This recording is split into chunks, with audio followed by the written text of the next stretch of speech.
All right, I've got Marcelo Lopez here. Marcelo, how are you doing today?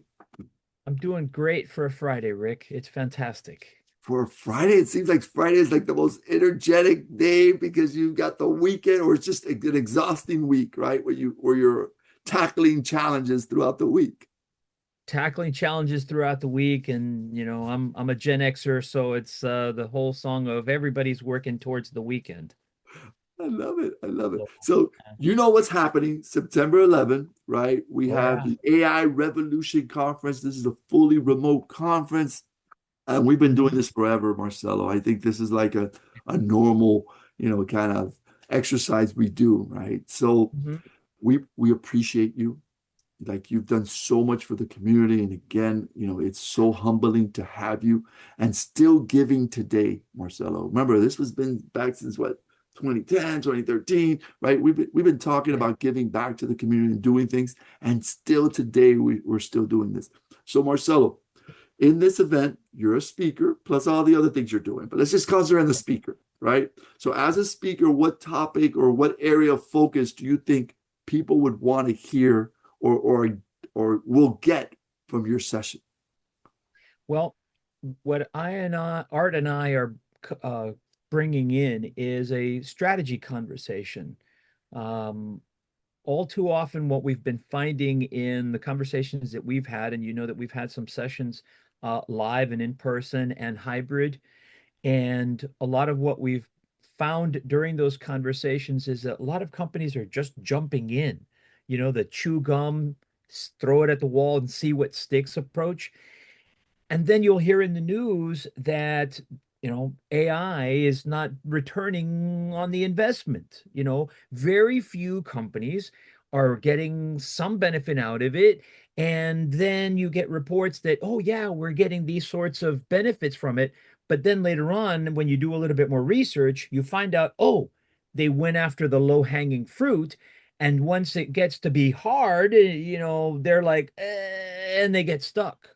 And then you know what happens when things get stuck in corporate environments, the frustration starts to set in, and then you start to backslide, especially once the board starts asking the executives, "Where's my money?"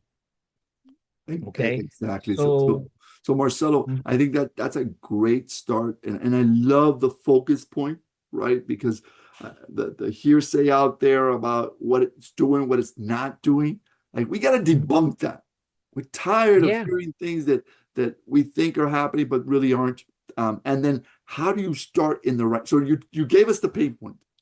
I think the yeah. question is, what suggestions are you going to start providing in the session to kind of tell them, hey, this is the right way of approaching this?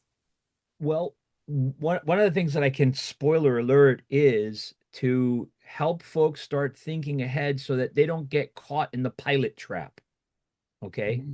Gotcha. We're gonna pilot AI, Rick, and stuff. And invariably somebody will say, well, I was able to make progress there, and they'll hone in on it. They'll go after that particular shiny pebble. Okay.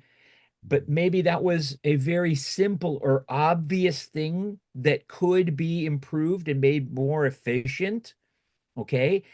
And the thing is, you know what they say, yeah, score some early wins and leverage that. The problem here is that that also can feed confirmation bias. You get used to that early success, but because it wasn't a real challenge, in other words, you went easy first, Mm. okay, and you sold yourself on the, hey, I was able to succeed, but then you get caught into that cycle of thinking that all these successes will come as easily as the early one did, and that becomes the pilot trap.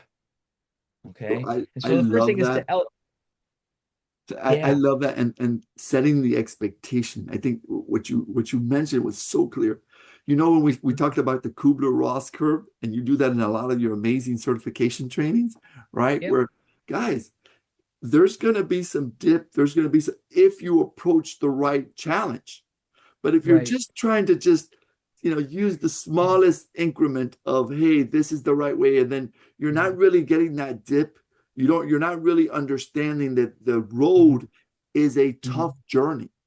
If it Yeah, was yeah, easy, everyone would be doing it. right? If it was Yeah, easy, everyone. So you got to understand there's some trial and error. But I love that you're focused. This is a and great area of focus. and learning. And that's the other thing, because everybody says, oh, we're going to leverage early wins and we're going to learn from them. But invariably, the pilot trap fails to take into account the synthesizing of what that learning is to make it pervade across the organization. In other words, okay, great, we're going to learn from it.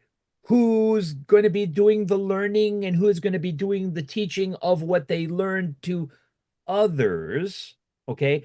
And the fact is that if any sizable organization, there has to be some sort of strategy to that. So that's the other part of the conversation that we're going to have, is developing a strategy so that you can learn and recognize that this is not like other things that we've undertaken before, and that we really have many unknown unknowns that we're going to have to work through together, and that's best done from strategy first. I love it. I love it. So again, audience, please understand September 11th if you want to hear more. This, Marcelo, I can see you doing a workshop with stuff like this. This is so critical Yeah. for Yeah. our community. People Yeah. out there are really failing at this. So I love this. Thank you, Marcelo. I know you and Art are going to do a great job. Yeah. Final words to close it up, Marcelo. Final words is, the secret to success with AI is asking yourself the question first, what kind of problem am I looking at? Love it.